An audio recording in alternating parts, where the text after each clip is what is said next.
A economia normalmente é tida como um tema árido para aquele que não é iniciado, para aquele que não é familiarizado com o assunto, mas é um tema que é permanente, está subjacente a todas as decisões que a gente praticamente toma na nossa vida. É sempre oportuno estar falando de economia. E nós, a propósito da iminência do fechamento do ano, achamos oportuno ter uma conversa a respeito de economia capixaba com um dos nossos especialistas, o professor Mário Vasconcelos, professor e economista, que está aqui conosco hoje para falar disso.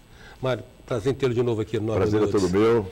Tudo bem? Tudo bem. Olha bem, como é que nós estamos fechando esse ano com termos de perspectiva para a economia capixaba, Mário? Olha, se você for considerar que o mundo está em crise, a Europa está aí numa situação muito ruim, está aí a Grécia praticamente quebrada, a Itália na iminência de quebrar, a Espanha, a Irlanda, Portugal, tá certo? Então, se você tem os Estados Unidos aí patinando nessa crise, então, se você levar em consideração todo esse cenário internacional, nós podemos até dizer que a economia brasileira, e em particular a economia do Espírito Santo, está bem posicionada dentro desse cenário, não é? Posicionada, tudo bem que a economia, as previsões de crescimento da economia mundial beira aí 1%, 1,2%, enquanto os últimos dados do Banco Central apontam aí um crescimento para a economia brasileira no entorno de 3,2%, 3,3%, quer dizer, quase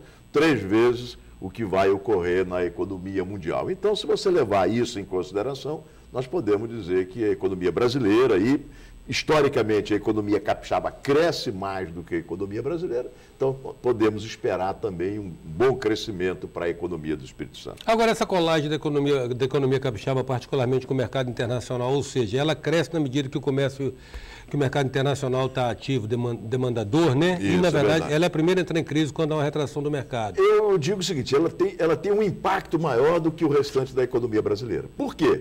Porque 50%, aproximadamente 50% da nossa atividade econômica é voltada para o comércio internacional.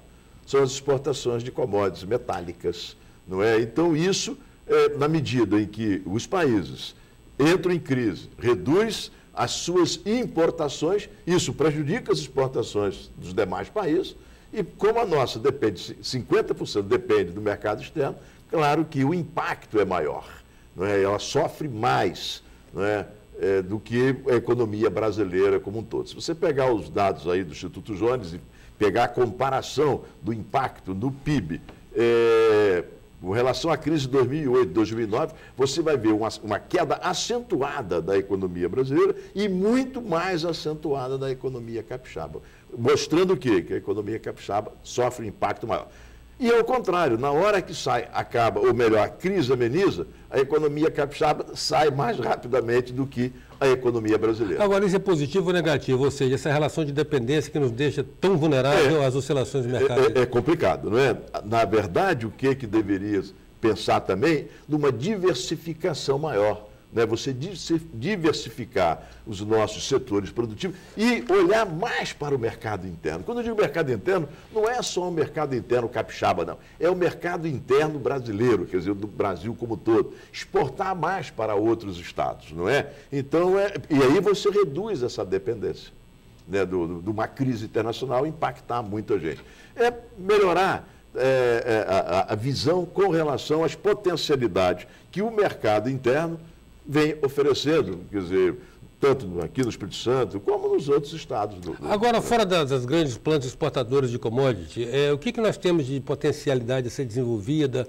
Que perspectiva a gente tem fora disso, que inclusive falseia a medição da nossa riqueza, né? Porque você tem aí 5, 6 grandes empresas que vão lá para fora e 98%, 99% são micro e pequenas empresas, né? Isso, dados aí do Sebrae apontam justamente para isso. Ora, você tem setores em que você pode implementar. Quer ver uma coisa que se fala muito, e eu ministro aula, inclusive, para a turma de turismo, o turismo. Não é? É um segmento não poluente, o Estado tem uma potencialidade muito grande para o turismo. Agora, é preciso o quê? É preciso desenvolver bem esse segmento, né? Uhum. Temos cursos que formam turismólogos, né? Trabalhar muito essa questão, porque você tem aí uma costa maravilhosa, praias maravilhosas, né? Você tem uma região de montanha riquíssima. Então vamos aproveitar, é um segmento que eu vejo com grande potencial. Principalmente agora, Eustáquio, que nós estamos próximos aí a uma Copa do Mundo em 2014, estamos aí perto de umas Olimpíadas em 2016, e por que não investir num turismo para que você possa atrair esses turistas que vêm para esses eventos, possam também conhecer o Espírito Santo, curtir o Espírito Santo, gostar do Espírito Santo, não é? E fazer do Espírito Santo uma rota turística das suas férias. Eu acho que o setor de turismo é um setor muito importante. E o setor de serviço, de uma maneira geral, também é um setor promissor, né? De uma forma geral. Mais claramente, a economia capixaba não é mais, até pela localização geográfica dela, vocacionada para serviços, Mário? Também. Né? Por isso que eu falei, a área de serviços também é fundamental. Será que incluiria o turismo numa área de serviços? Entendeu? Eu acho que incentivar muito aquilo que eu disse a você, olhar mais para o mercado interno, produzir mais para a gente mesmo, né? Para o capixaba. Uma questão que a gente muitas vezes, eu tenho observado, e isso as pessoas reclamam muito, é que muitas vezes você tem aqui alguns eventos, algumas coisas que você traz de outros estados, até mais, vamos dizer, ricos, né, do ponto de vista de uma renda per capita, ou até mesmo de uma população maior, mais bem distribuída na classe social, e acaba cobrando preços que você vê em estados mais, vamos dizer, mais ricos, assim, né? Então, essa é a questão que também deveria olhar um pouquinho, não querer ganhar tudo muito rapidamente. A gente vê mesmo, né? Você chega nessa época de verão, os preços sobem absurdamente.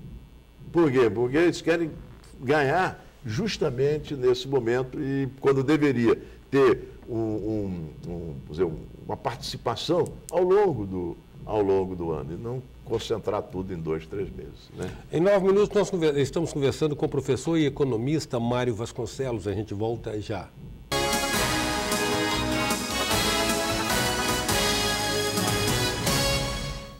Voltamos com 9 minutos que traz hoje o professor e economista Mário Vasconcelos. Mário, o capixaba, a pessoa comum quer entender como é que sobra para nós nessas, por exemplo, essa questão da Grécia, o default da Grécia, né? O devo não pago da Grécia.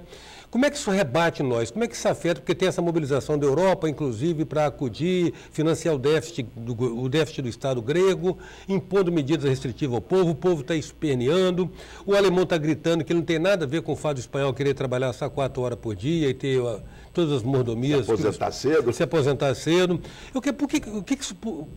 Qual é o efeito de linkagem que faz com que isso chegue até nós? Interessante a sua observação. Veja o seguinte, o mundo está globalizado, né? Ou seja, o mundo globalizado é uma integração total. Então, uma interdependência. Então, o que acontece? Vamos imaginar, a Grécia está quebrada, né? Vai haver o referendo aí, mudou até o primeiro-ministro. Vamos imaginar que isso se estenda para a Itália, né? Daqui um pouco para a Espanha, para Portugal, sei lá, aqueles... Veja, o que... Não custa muito imaginar, né? Porque está caminhando. É verdade, é verdade. Então, o que acontece? Com relação, por que eles estão em crise? Porque é rebarba da crise americana de 2007 e 2008.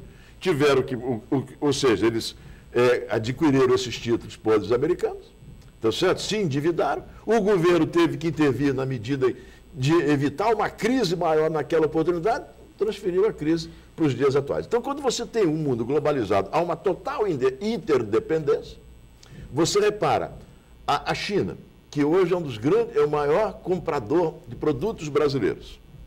Então, a China reduz a sua capacidade de produção, reduz o seu PIB.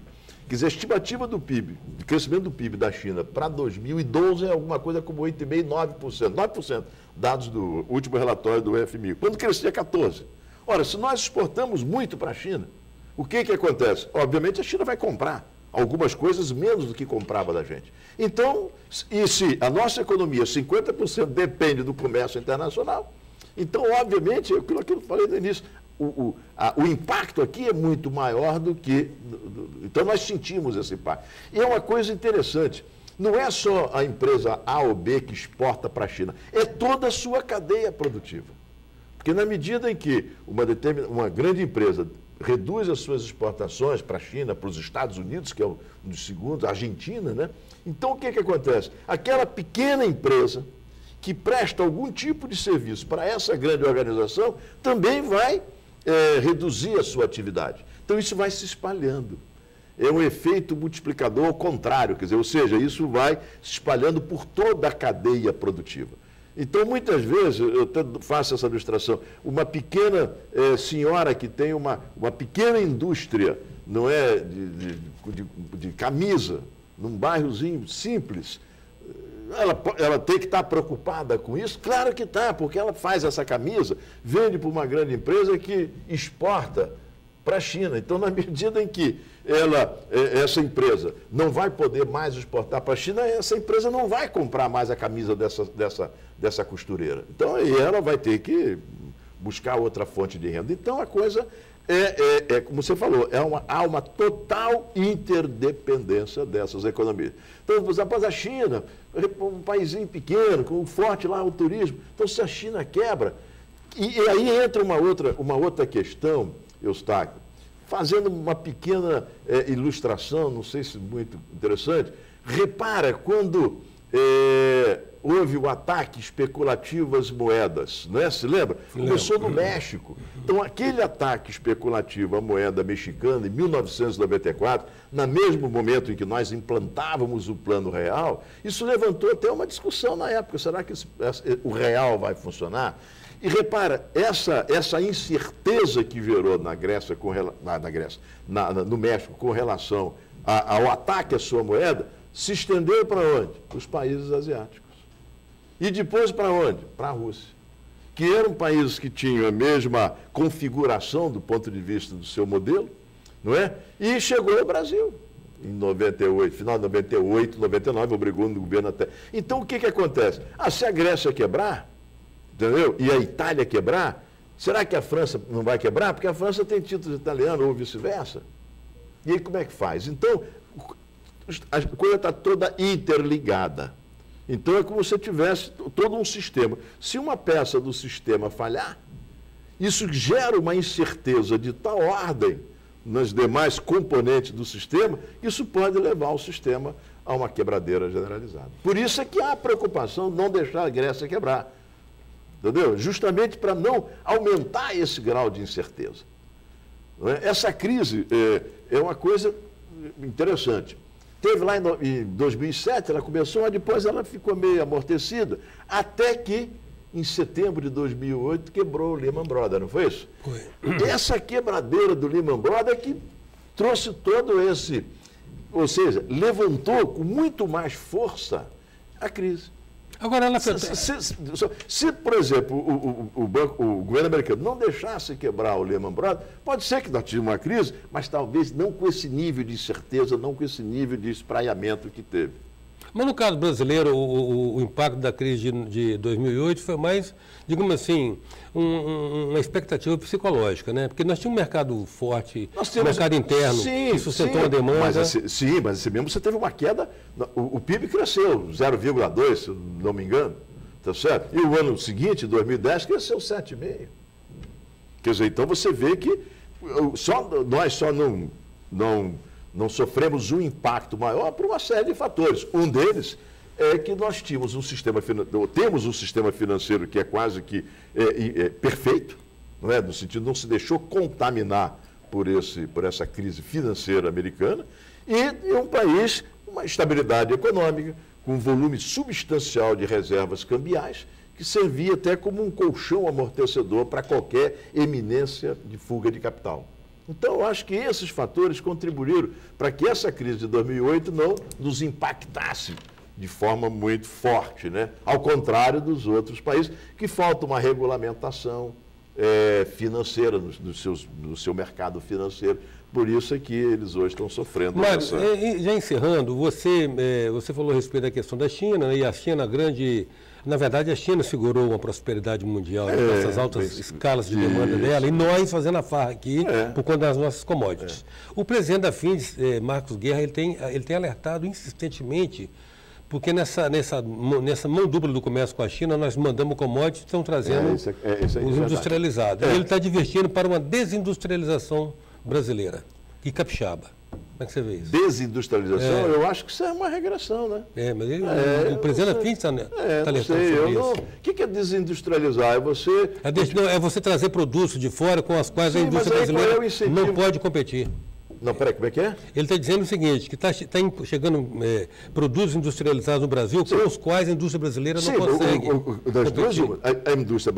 o governo tem que estabelecer algumas regras para a importação desses produtos e, obviamente, as indústrias investir mais em inovação, em pesquisa, tá certo? Em ciência, em tecnologia. O percentual de investimento em pesquisa é muito pequeno. Entendeu? Então, o que acontece? Claro, e aí você vai para uma desindustrialização, que é o quê? Você continuar exportando matéria-prima e comprando produto importado. Quer dizer, você vai voltar o quê? Os anos 50? Entendeu, Eustáquio? Então, eu acho que tem que estabelecer algumas barreiras, alguns critérios para evitar essa concorrência predatória às nossas indústrias, né? Vendo os setores. E, obviamente, há incentivos para que esses setores possam investir em pesquisa, tecnologia, inovar para concorrer em condições de igualdade, senão nós vamos ser sempre um país de terceiro mundo. Gratíssimo, Mário, pela sua presença e sua disponibilidade de estar aqui conosco. Obrigado, eu é que agradeço e estou sempre à disposição de vocês. Em 9 minutos, a presença do economista e professor de economia Mário Vasconcelos. Até já. Sou passageiro do tempo, tentando entender erro e acertos caminhos, aprendendo a